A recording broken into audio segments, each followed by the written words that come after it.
सच्चायाचा महामेरू, बहुत जणांचे आधारू, अखंड स्थितीचा निर्धारू, श्रीमंत योगी, यशवंत, कीर्तिवंत, ज्ञानवंत, पुण्यवंत, वर्धवंत, सामर्थ्यवंत जाणता राजा, या भूमंडळाचे ठाई धर्मरक्षा ऐसा नाही, महाराष्ट्र धर्म राहिला काही तुम्हा कारणे.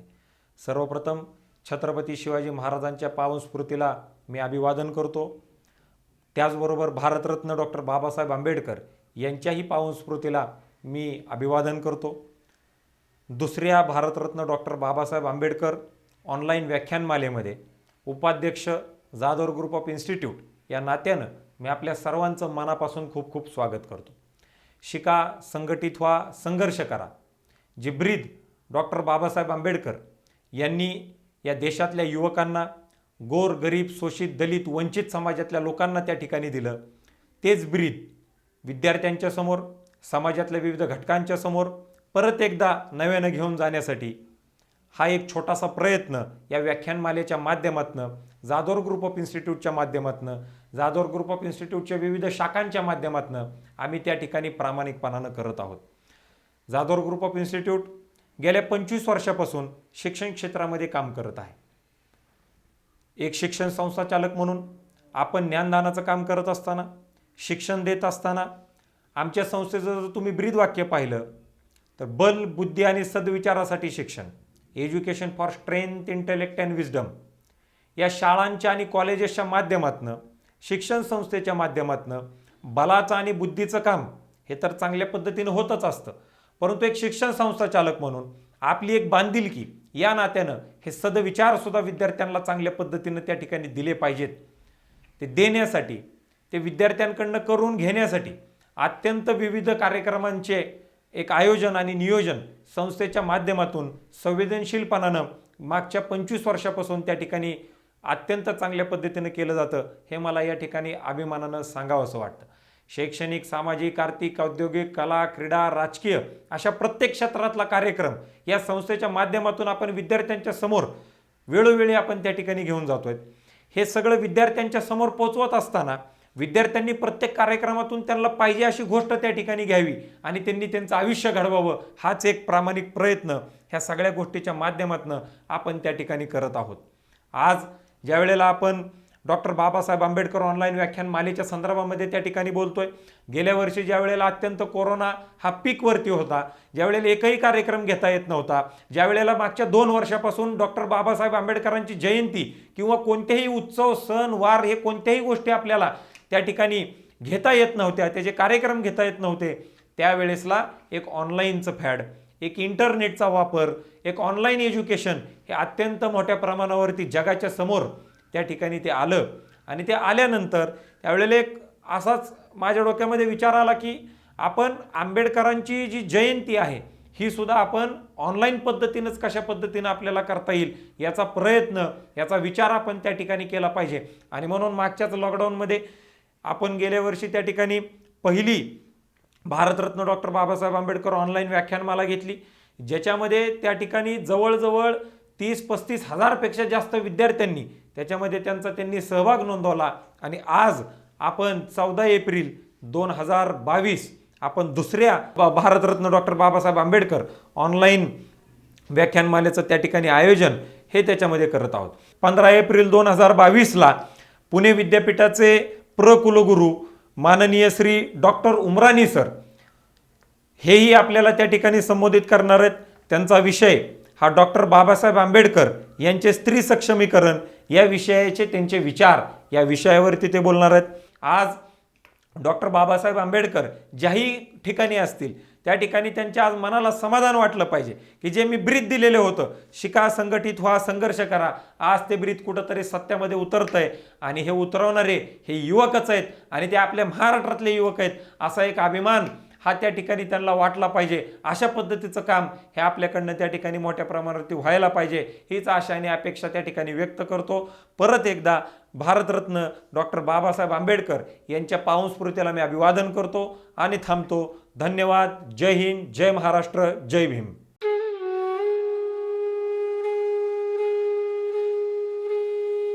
Doctor N.S. उमराणी शैक्षणिक प्रशासकीय कार्यात योगदान देतानाच संशोधन मार्गदर्शक म्हणून कार्य करणारे डॉक्टर NS उमराणी यांची प्रगल्भता सीमित करणारी आहे. अध्यापन, संशोधन आणि औद्योगिक अनुभवांची त्यांची वाटचाल प्रेरणादायी राहिली आहे.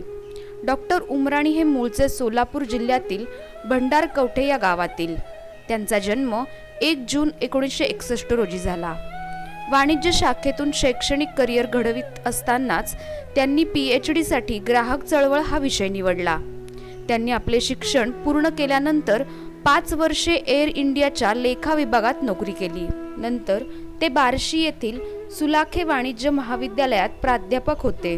पुण्यातील शाहू मंदिर महाविद्यालयातही त्यांनी 14 वर्षे प्राध्यापक म्हणून काम केले. तसेच गरवारे वाणिज्य महाविद्यालयाचे प्राचार्य म्हणूनही त्यांनी जबाबदारी सांभाळली. अकाउंटन्सी हा त्यांच्या अध्यापनाचा विषय आहे. सध्या ते सावित्रीबाई फुले पुणे विद्यापीठाचे कुलगुरू म्हणून कार्यरत असले तरी अध्यापन आणि संशोधन हे त्यांच्या जिव्हाळ्याचे विषय राहिले आहेत. त्यांच्या मार्गदर्शनाखाली 5 विद्यार्थ्यांनी PhD तर 6 विद्यार्थ्यांनी MPhil पूर्ण केले आहे. एंटरप्रेन्योरशिप, मार्केटिंग, बँकिंग या विषयातील त्यांची पुस्तके प्रसिद्ध आहेत. शैक्षणिक कार्याच्या अनुषंगाने त्यांनी Mauritius, Singapore, Thailand, UK, Egypt, चीन अशा देशांनाही भेट दिल्या आहेत. त्यांच्या शैक्षणिक व प्रशासकीय कार्याची दखल घेऊन उमराणी यांना विविध संस्थांनी सन्माननीय सदस्यत्व दिले आहे. विद्यार्थी सहाय्यक समिती, महाराष्ट्र एज्युकेशन सोसायटी, राज्य माध्यमिक व उच्च माध्यमिक शिक्षण मंडळासाठी त्यांनी आपल्या अनुभवातून महत्त्वाचे योगदान दिले आहे. महाविद्यालयांची गुणवत्ता तपासणाऱ्या NAAC बोर्डवरही ते कार्यरत आहेत. सावित्रीबाई फुले पुणे विद्यापीठातील प्राध्यापक व संचालकांच्या नियुक्ती मंडळावरही त्यांनी काम केले आहे. शैक्षणिक व प्रशासकीय प्रश्न सोडवण्यासाठी ते नेहमीच पुढाकार घेताना दिसतात. त्यामुळेच त्यांची विद्यापीठातील कारकीर्द विद्यार्थीभिमुख राहिली आहे. त्यांच्या या कार्यास जाधवर इन्स्टिट्यूटकडून मानाचा सलाम.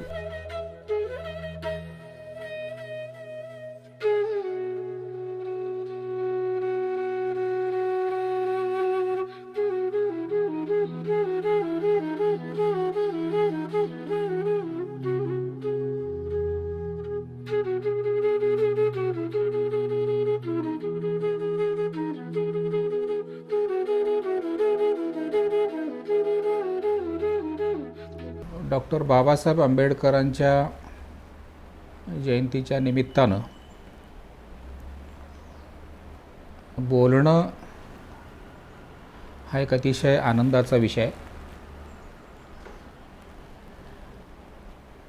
11 एप्रिलला महात्मा फुले यांची जयंती आहे आणि 14 एप्रिलला बाबासाहेबांची जयंती.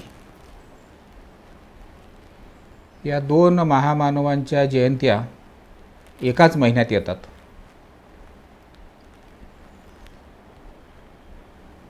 ज्यांनी आपल्याला माणूस म्हणून जगायला शिकवलं त्यांच्याबद्दल बोलायला मिळणं, त्यांच्या विचारांबद्दल बोलायला मिळणं ही एक फार मोठी संधी असते. आणि म्हणून आज बाबासाहेब आंबेडकर यांच्या जयंतीच्या निमित्तानं काही विचार मांडत असताना मला माझाच कुठेतरी गौरव झाला अशी भावना मनामध्ये आहे. अशी भावना मनामध्ये असण्याचं कारण मी सुरुवातीला म्हटल्याप्रमाणे आपल्याला खऱ्या अर्थानं माणूस म्हणून वागावं कसं, बोलावं कसं या संबंधीचं स्वच्छ दिशादर्शन बाबासाहेबांनी भारतीयांना केलं. त्यांच्या संपूर्ण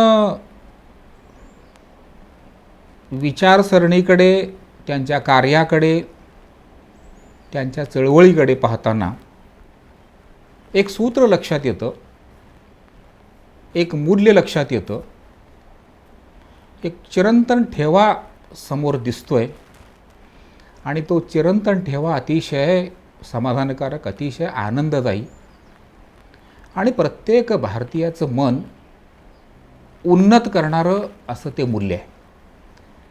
म्हणून बाबासाहेबांच्या विषयी बोलणं म्हणजे फार मोठा समाधानाचा भाग आहे. ते मूल्य असं आहे, स्वातंत्र्य, समता, बंधुता आणि न्याय या 4 अंगांनी माणूस म्हणून जगू शकतो. त्याला स्वातंत्र्य मिळालं पाहिजे, त्याला समतेनं वागवलं पाहिजे. एवढंच नव्हे तर समाजामध्ये बंधुभाव असावा आणि प्रत्येकाला न्यायपूर्ण पद्धतीनं व्यक्त होता आलं पाहिजे.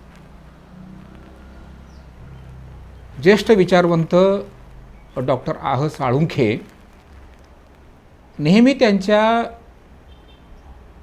व्याख्यानामध्ये बोलत असताना सहजपणे एका अतिशय महत्त्वाच्या वाक्याचा उल्लेख करतात आणि ते खूप महत्त्वाचं आहे. आणि ते वाक्य आहे गौतम बुद्धाचं.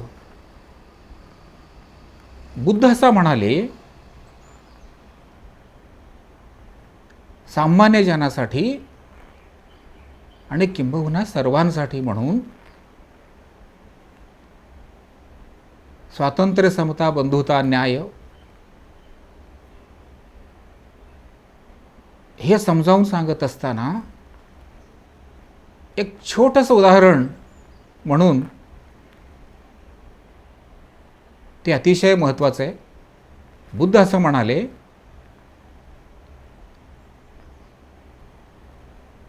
छोटीशी चिमणीसुद्धा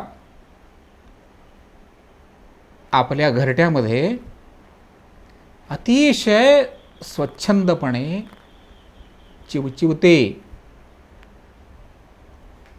डॉक्टर आह साळुंखे म्हणतात, हे महावाक्य आहे, भारतीय संस्कृतीच्या इतिहासामध्ये महावाक्य आहे. या वाक्यामध्ये स्वातंत्र्याचं महत्त्व, समतेचं महत्त्व, बंधुतेचं महत्त्व आणि न्यायतत्वाचं महत्त्व अधोरेखित झालेलं आहे. हे एकदा मान्य केल्यानंतर डॉक्टर बाबासाहेब आंबेडकरांच्या संपूर्ण जीवनाकडे, त्यांच्या विचारधारेकडं, त्यांच्या चळवळीकडे पाहणं, अभ्यास करणं थोडंसं सोपं जातं. स्वतः डॉक्टर बाबासाहेब आंबेडकर आयुष्यभर तिघांना, 3 महान व्यक्तींना ते गुरु मानत आले. गौतम बुद्ध, संत कबीर आणि महात्मा फुले. या तिघांच्या विचारसरणीचा माझ्यावर प्रभाव आहे. ते माझ्या गुरुस्थानी आहेत आणि त्यांनीच दाखवलेला उजेड मी माझ्या प्रयत्नांमधून, माझ्या चळवळीच्या माध्यमातून तुमच्यापर्यंत पोहोचवण्याचा प्रयत्न करतो. ही त्यांची भूमिका होती. बाबासाहेब आंबेडकरांनी एका गोष्टीकडे सर्वांचं लक्ष वेधलं. ते म्हणजे समाजातील स्त्रियांचं स्थान. आज माझ्या बोलण्याच्या ह्या सगळ्या टप्प्यामध्ये माझा रोख स्त्रियांच्या प्रश्नाविषयी, स्त्रियांचं केलेलं प्रबोधन यासंबंधी मी थोडक्यात त्यांनी मांडलेले विचार, यावर मी माझं आकलन थोडक्यात मांडणार आहे. ज्या समाजामध्ये स्त्रियांची प्रगती चांगली होते, तो समाज उन्नत होतो, तो समाज पुढे जातो, किंबहुना तो देश वैभवाच्या स्तरापर्यंत पोहोचू शकतो. या विचारावर त्यांची ठाम श्रद्धा होती. मला विशेषतः आज या व्याख्यानाच्या निमित्तानं त्यांच्या 4 भाषणांचा उल्लेख करायचा आहे आणि माझ्या व्याख्यानाचं तेवढंच मी आजचं हे उद्दिष्ट समोर ठेवलेलं आहे. 27 डिसेंबर 1927ला बाबासाहेबांचं झालेलं भाषण आणि खास स्त्रियांसाठी. त्या सभेला बाबासाहेबांना पाहण्यासाठी स्त्रियांनी फार मोठी गर्दी केली होती. केवळ पाहण्यासाठी. बाबासाहेब दिसतात कसे, बाबासाहेब बोलतात कसे, हे प्रचंड आकर्षण बाबासाहेबांच्या संदर्भामध्ये स्त्रियांच्या मनामध्ये. त्यावेळेला बाबासाहेबांनी खास करून त्या स्त्रियांना सांगितलं, तुम्ही आज सभा संपल्यानंतर, अधिवेशन संपल्यानंतर थांबा, तुमच्याशी मला बोलायचं आहे. त्या भाषणामध्ये बाबासाहेबांनी जे सांगितलं स्त्रियांसाठी ते अतिशय महत्त्वाचं, देशाच्या कल्याणासाठी, अखिल मानवजातीच्या कल्याणासाठी स्वातंत्र्य, समता, बंधुता, न्याय या तत्वांची पायाभरणी आणि या तत्वांचा उद्घोष होण्याच्या दृष्टीनं त्यांचं ते भाषण, किंबहुना 4ही भाषणं, ज्या भाषणाचा मी उल्लेख करणार आहे ते अतिशय महत्त्वाची आहेत. बाबासाहेब असं म्हणतात, आपल्या कुटुंबामध्ये, आपल्या घरामध्ये काही अडचणी असतात, छोट्या असतात, मोठ्या असतात. त्या अडचणी सोडवायच्या असतील तर घरातील नवरा आणि बायको, स्त्री आणि पुरुष दोघांनी एकत्रित त्या समस्या, घरच्या समस्या सोडवायच्या असतात, प्रपंचाच्या अडचणी. त्या पद्धतीनं भारतीय समाजाच्या म्हणून ज्या अडचणी आहेत, जे प्रश्न आहेत, ते प्रश्न खऱ्या अर्थानं मूळ स्वरूपामध्ये, मूलगामी पद्धतीनं, अत्यंत मजबूत पद्धतीनं ते प्रश्न सोडवायचे असतील तर भारतातील स्त्रिया आणि पुरुष या दोघांनी मिळून ह्या समस्या सोडवायच्या आहेत. इथे बाबासाहेब स्त्रियांच्या खांद्यावर सुद्धा जबाबदारी टाकतात. ते असं म्हणतात, अस्पृश्यता निवारणाचा प्रश्न हा स्त्रियांचा आहे, हा केवळ पुरुषांचा नाही. त्याचं कारण असं सांगतात, ते अतिशय महत्त्वाचं आहे. हे बघा, तुम्ही आम्हाला जन्म दिला, तुम्ही स्त्रियांनी, पण काय झालं, अहो आम्हाला अतिशय निकृष्ट असं जीवन जगावं लागतं. आमची सावलीसुद्धा लोकांना नकोशी आहे. तुम्ही जन्म दिला, पण आमचे हाल बघा, आम्हाला जनावरापेक्षा अतिशय निकृष्ट समजलं जातं. ह्याला कोण जबाबदार आहे? तुम्ही आम्हाला जन्म दिला, आमचे हाल बघा, आमची सावली ह्यांना मान्य नाही, जनावरापेक्षा निकृष्ट जीवन आम्हाला जगावं लागतं. हे ठाऊक असताना तुम्ही आम्हाला जन्म दिलात, हे कुठेतरी तुम्ही विचार करा, काय तुमच्याकडे कमी आहे? इतर सगळ्या ज्या स्त्रिया आहेत, इतर वर्णांमधील, इतर जातींमधील, त्यांच्या इतकं शील तुमच्याकडे आहे, त्यांच्या इतकं चारित्र्य तुमच्याकडे, किंबहुना इतर समाजातील स्त्रियांपेक्षा तुमचं मनोधैर्य मोठं आहे. असं असून सुद्धा आमचा जन्म हे पाप का ठरावं, याचा कुठेतरी विचार करा. मग हा कलंक कोण धुवून काढणार? हा कलंक धुवून काढण्याची जबाबदारी तुमची आहे. एक इशारा देतात बाबासाहेब तळमळीनं, प्रचंड ताकदीनं, संतापातून. हे बघा, हा कलंक तुम्हाला जर पुसता येत नसेल तर प्रजा उत्पत्ती बंद करा, जन्म देणं बंद करा अपत्यांना. दोन्हीपैकी एक करा. एक तर प्रजा उत्पत्ती बंद करा, नाहीतर हा कलंक पुसून टाका. फार मोठी जबाबदारी स्त्रियांच्यावर बाबासाहेब सोपवतात. एक विश्वास आणि स्त्रियांचं महत्त्व समाजातलं ते अधोरेखित होतं. पण त्याला सोल्युशन देतात बाबासाहेब पुढे जाऊन. बाबासाहेबांची धाटणी बघा, बाबासाहेबांचं बोलणं बघा, बाबासाहेबांचं समुपदेशन बघा, बाबासाहेबांचं भावना व्यक्त करणं, त्यांची शैली पहा, स्टाईल बघा. तुम्ही एक काम करा, हे जुन्या ज्या चालीरीती आहेत ना, गलिच्छ जुन्या, त्या सोडून द्या. तुमची जी लुगडी नेसण्याची पद्धत आहे ना, ती बदला. इतर समाजातील, इतर जातीतील, सवर्ण जातीतील स्त्रिया ज्या पद्धतीनं लुगडी नेसतात त्या पद्धतीनं लुगडी नेसा. आणि तुमच्या हातामध्ये, गळ्यामध्ये जे कथलाचे आणि चांदीचे दागिने आहेत ना, ते फेकून द्या. त्या दागिन्यांवर तुम्ही कोण आहात हे लक्षात येतं समाजाला. स्वच्छ राहा. आणि दागिने वापरण्याची हौस असेल ना, थोडं का होईना सोनं घ्या. शक्य असेल हे कथलाचं आणि चांदीचे दागिने फेकून द्या.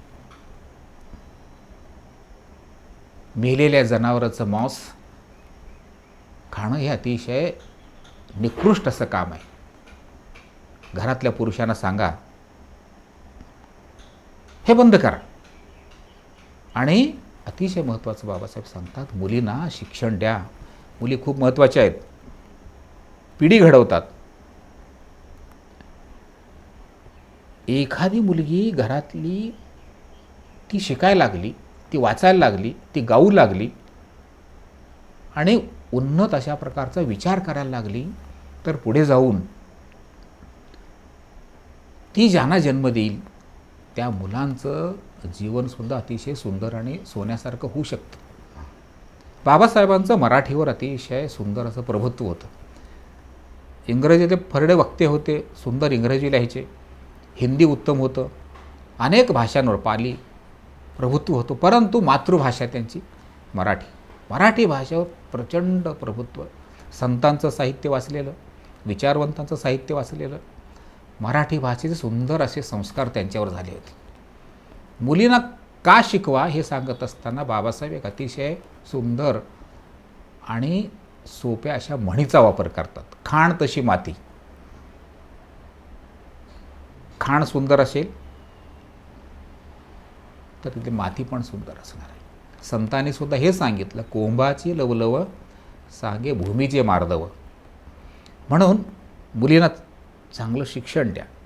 ह्या सगळ्या भाषणाचा इम्पॅक्ट म्हणून दुसऱ्या दिवशी जेव्हा स्त्रिया आपापल्या गावाकडे मैलोनमैल चालत जाण्यासाठी निघाल्या, त्यांचा पेहराव बदलला होता. हातातले, गळ्यातले कथलेचे, चांदीचे दागिने फेकून दिले होते आणि लुगडी नेसण्याची पद्धत त्यांनी बदलली होती. त्यांच्या भाषणाचा परिणाम असा झाला, तिथल्या एका कचरापट्टीमध्ये काम करणाऱ्या कामगारांनी तिथल्या झाडूवाल्या नोकरीचा राजीनामा पण दिला. मला स्वाभिमानानं चांगल्या पद्धतीनं काम करायचं. हे कुठेतरी आपण लक्षात घ्यायला पाहिजे. स्त्रियांच्या एकंदरीत कर्तृत्वाबद्दल, त्यांच्या महत्त्वाबद्दल बाबासाहेबांना ठाम विश्वास होता. अजून एक भाषण त्यांचं अतिशय सुंदर, 14 ऑगस्ट 1931. वास्तविक ते 15 ऑगस्टला राऊंड टेबल परिषदेला जाणार होते. त्याच्या आदल्या दिवशी स्त्रियांच्या समोर त्यांचं एक भाषण झालं. त्या भाषणाचा आत्मा होता स्वावलंबी लढा कसा द्यायचा. स्वावलंबी, स्वतःच्या पायावर, आपली साधनं वापरून, आपले विचार वापरून, आपली बुद्धी वापरून, आपली ताकद वापरून कोणावर विसंबून राहता एक लढा कसा उभा करता येईल हे सांगत असताना स्त्रियांना असं सांगितलं बाबासाहेबांनी, बघा, घरोघरी पुरुषांना त्यांना त्यांच्या खऱ्या कर्तृत्वाची जाणीव करून द्या. हे तुम्हीच करू शकता, हे तुमचंच काम आहे. त्यांचं काम काय, त्यांचं कर्तव्य काय, त्यांची जबाबदारी काय, त्यांनी कशी नीतिमत्ता ठेवावी, ह्या संबंधीची जाणीव देण्याचं काम तुमचं आहे. व्यसनांपासून पुरुष कसे अलिप्त राहतील हे तुम्ही बघा, हे तुमचं काम आहे. अतिशय सुंदर असं मार्गदर्शन स्त्रियांना बाबासाहेब करतात. हे सगळं सांगत असताना कोणत्याही विघातक कृत्याकडे तुमच्या घरातील पुरुष जाणार नाहीत यांची काळजी तुम्ही करा, आणि वेगळं काय घडत असेल तर त्यांना परावृत्त करा. अशा प्रकारचा संदेश बाबासाहेब स्त्रियांना त्या भाषणाच्या माध्यमातून देतात. हे विलक्षण आहे, हे महत्त्वाचं आहे. 16 जून 1936 हेही अतिशय महत्त्वाचं स्त्रियांच्या प्रश्नांच्या संदर्भामध्ये आकलन, प्रबोधन आणि जाणीव जागृती या दृष्टीनं बाबासाहेबांनी जे भाषण केलं ते भारताच्या एकंदरीत प्रबोधनाच्या चळवळीमध्ये अतिशय महत्त्वाचं असं हे भाषण आहे. त्या सभेमध्ये देवदासी, मुरळ्या, पोतराज, वाघे दलित समाजातील जे अतिशय वंचित, तळागाळातील आणि निकृष्ट जीवन ज्यांच्या वाट्याला आलं होतं अशा लोकांची ही सभा होती. संख्या 500 इथपर्यंतच होती, परंतु बाबासाहेब अतिशय खुश होते. संख्या जरी कमी असली तरी ज्या पद्धतीनं त्या दिवशी बाबासाहेबांच्या भाषणाच्या पूर्वी देवदासी, मुरळ्या, पोतराज, वाघे यांच्यापैकी काही लोकांनी मतं व्यक्त केली आणि ते निर्धार केला होता, आम्ही आता हे जे टाकाऊ जीवन आहे ना फेकून देणार आहोत आणि धर्माच्या नावाखाली अनैतिक रीतीनं जे आम्ही पोट भरून घेण्याचं काम करतो ते बंद करणार आहोत आणि स्वाभिमानाने जगण्यासाठी आता आम्ही कटिबद्ध आहोत. हे भाषण ऐकल्यानंतर काही भाषणं झाली, बाबासाहेबांना खूप आनंद झाला, खूप बरं वाटलं. त्यानंतर ते बोलायला उभे राहिले. त्याने आनंद व्यक्त केला, समाधान व्यक्त केलं. असं म्हणाले, बघा जगामध्ये आजूबाजूला काय चालू आहे ते बघा. विज्ञान, तंत्रज्ञान, शिक्षण, ज्या पद्धतीनं जग पुढे जात आहे आणि आपण कुठे आहोत ह्याचं निरीक्षण करा, अवलोकन करा, विचार करा. आणि ज्या जीवनामध्ये समता आहे, बंधुता आहे, स्वाभिमान आहे, अशा प्रकारचं आदर्श जीवन जगण्यासाठी काय करता येईल. धर्मांतरासाठी फार मोठी तयारी झाली आहे. धर्मांतर तुम्हाला करायचं असेल, तुम्हाला हे सगळे व्यवसाय सोडून द्यावे लागतील. हे लांछन आहे, हे दुर्गंधित आयुष्यक्रम आपल्याला बाजूला ठेवावं लागेल. आणि तुम्ही जर करणार नसाल तर माझ्याबरोबर तुम्हाला धर्मांतर करता येणार नाही. तुमचं मन, शरीर, वाणी स्वच्छ होऊन चांगलं काम निवडून जर माझ्याबरोबर येणार असाल तरच तुम्ही धर्मांतरासाठी लायक आहात, अन्यथा माझ्याबरोबर तुम्ही येऊ नका. ते असं म्हणाले, स्त्री जात समाजाचा अलंकार आहे,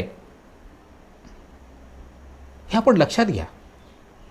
हे लाजिरवाणं जीणं कुठंतरी बंद झालं पाहिजे.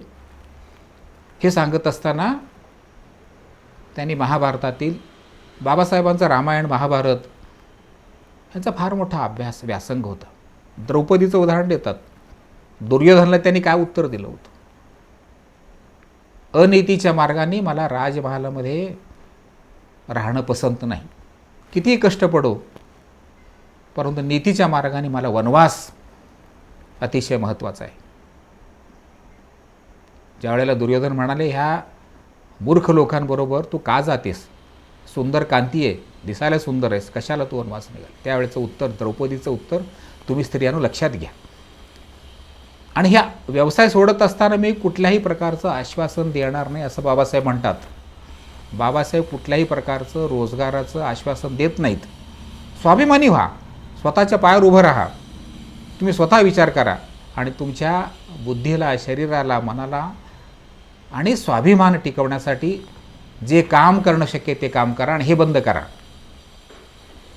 म्हणून ह्या भाषणाकडे मला विशेषतः तुम्हा सर्वांचं लक्ष वेधून घ्यायचं होतं.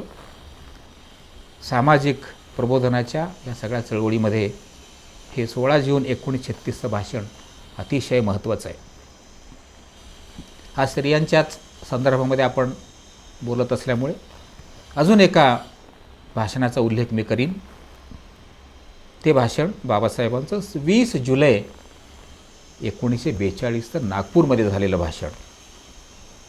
स्त्रियांच्या संघटनेवर प्रचंड असा विश्वास बाबासाहेब व्यक्त करतात. स्त्रियांचं संघटन झालं पाहिजे, स्त्रियांनी स्वतः चळवळ उभी केली पाहिजे, त्यांनी पुढाकार घ्यायला पाहिजे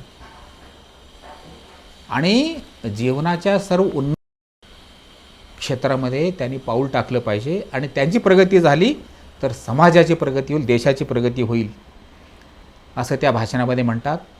मुलांना जरूर शिक्षण द्या आणि हे शिक्षण देत असताना एक अतिशय महत्त्वाचं बाबासाहेब सांगतात, तुमच्या मुलांच्यामध्ये महत्त्वाकांक्षा जागृत करा, त्यांना ॲम्बिशियस बनवा, त्यांना सांगा तुम्ही मोठे होणार आहात, पराक्रमी होणार आहात, धुरंधर होणार आहात आणि काहीतरी सुंदर संपन्न असं काहीतरी तुमच्या हातून नक्की घडणार आहे, अशा प्रकारची प्रेरणा तुमच्या मुलांना द्या. आणि लग्नाची घाई करू नका असंही बाबासाहेब सांगतात. कारण लग्नाची घाई म्हणजे आर्थिक अडचण. खूप लहान वयामध्ये लग्न झालं तर आर्थिक संकट निर्माण होण्याची शक्यता असते आणि खूप अपत्य होऊ देऊ नका असंही बाबासाहेब सांगतात. आणि आपल्याला जी परिस्थिती मिळाली त्यापेक्षाही चांगली परिस्थिती आपल्या मुलाबाळांना देण्यासाठी म्हणून कटिबद्ध व्हा, कारण आपली ही जबाबदारी आहे. आणि स्त्रियांना असंही सांगतात बाबासाहेब, प्रत्येक स्त्रीनी पतीच्या खांद्याला खांदा लावून काम केलं पाहिजे आणि हे करत असताना प्रत्येक स्त्री ही पतीची मैत्रीण आहे, पार्टनर आहे. इथे समतेचा संदेश बाबासाहेब सहज देतात. इक्वल आहात.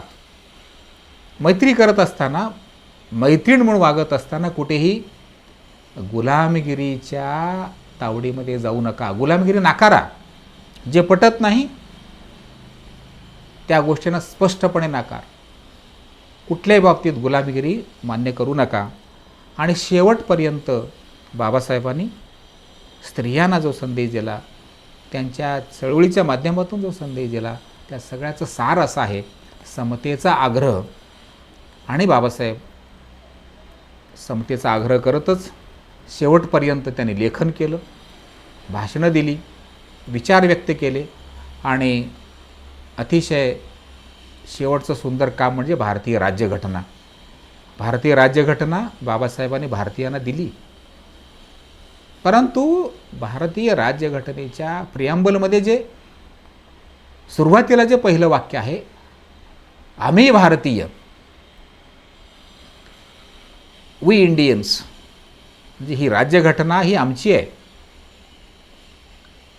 आम्ही लिहिलेली आहे, ती आमच्यासाठी आहे आणि त्या राज्यघटनेची अंमलबजावणी करण्याची जबाबदारीसुद्धा आमचीच आहे आणि आमच्याप्रती ही राज्यघटना आम्ही समर्पित करीत आहोत. जगातल्या अनेक राज्यघटना कुठं राणीला, राजाला, देवाला, आकाशातील देवतांना अर्पित केलेल्या आहेत, परंतु भारतीय राज्यघटना मात्र भारतीय लोकांना अर्पित आहे. भारतीय लोकांनी स्वतःला ती अर्पित केलेली आहे. ह्यामध्ये सुद्धा स्वाभिमान, समता आणि बंधुतेचा, मूल्याचा जयघोष स्पष्टपणे दिसतो. म्हणून आपण सर्वांनी मिळून बाबासाहेबांचे विचार आपल्या वागण्यातून, बोलण्यातून आणि आपल्या एकंदरीत कृतीमधून आपण अवलंब करूयात. मी डॉक्टर बाबासाहेब आंबेडकर यांच्या जयंतीच्या निमित्तानं आपणा सर्वांना अतिशय मनापासून शुभेच्छा देतो. थांबतो. धन्यवाद.